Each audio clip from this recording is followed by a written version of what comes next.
Okay, I know you're champing at the bit to get started, but there are just a couple essential steps that you need to do before you actually start tweeting or adding stuff to your Facebook page. That is, first of all, you need to have a place that you're going to send people to. Do you remember in a previous video I said that you're going to be using social media marketing as like a funnel? It's a sales funnel. You're trying to attract customers, increase your sales, right? That's the point of it all. And usually you are pointing people to an end result like a website or a blog. So you should have that set up first. Now, it's a little iffy these days because Facebook fan pages have become so robust.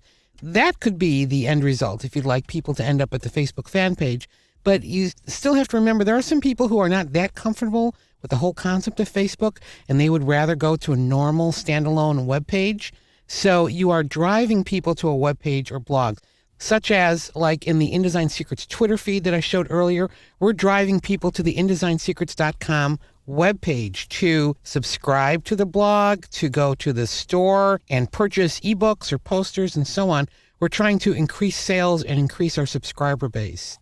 Or like Lynda.com had a very robust Facebook page and Twitter feed. They're trying to drive people to the Lynda.com site, right, to subscribe, to sign up, because that's how they stay in business.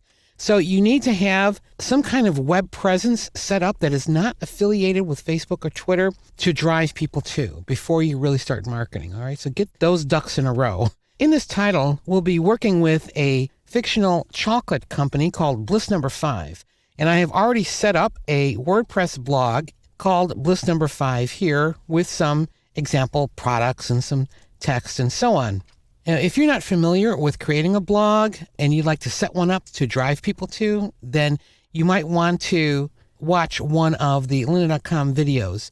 They have one on WordPress, all right? So you can learn about using WordPress, which is the most popular kind of blog that people use, and you can create one just by going to WordPress.com if you wanted to. You don't even have to worry about anything with a web server or a web host account.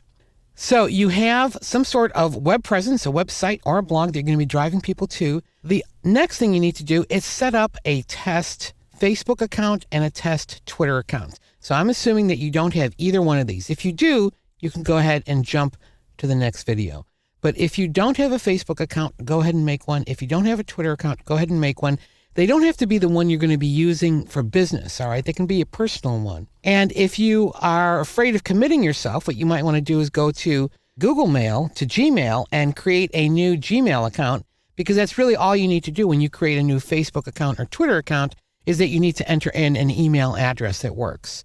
So you don't have to give them your actual email address. You could give them a secondary email address that you create just for these sorts of accounts. So if you go to Facebook.com and you don't have an account, you would just log in right here. Add your first name and last name, your email address, select a password, tell them what sex you are and your birth date. And because you have to be over 13 years old to do a lot of stuff on Facebook, which is why they ask that. And then you just click sign up. They may confirm it by sending you a confirmation to this email address, but that's about it. Then you're good to go with setting up your personal Facebook account. And then for Twitter, if you go to twitter.com and you don't have an account, you just click the sign up button. And here again, all you need is your name and then what you want to use for your username for Twitter, and then a password and an email address again. And then you can create an account. So very simple. It doesn't cost anything. You can do it right there. All you need is an email address. I do have one caution, though, is that when you join Twitter, if you think that you're going to use this as your actual Twitter business account, please try and think of a short username. Because I'll talk about this in more detail in the next chapter when I'm talking about setting up your Twitter business account. But a short username is always better than one that's too long. If you are not comfortable at all with Facebook or Twitter and you'd like to get more instruction, guess who can teach you? Yes! Lynda.com has both Twitter Essential Training and Facebook Essential Training. I'm not going to be talking about all the ins and outs of Twitter and Facebook in this title. It's a specific focus on using them for business. Now, I will be going over some basics of them, so you don't have to watch. It's not a prerequisite to go through this before you complete my title, but just know that if there are some unanswered questions, that Lynda.com has you covered. All right, so those are the essential steps, is to have a blog or website to point people to and to get a little bit familiar with Facebook and Twitter before we start using them for business.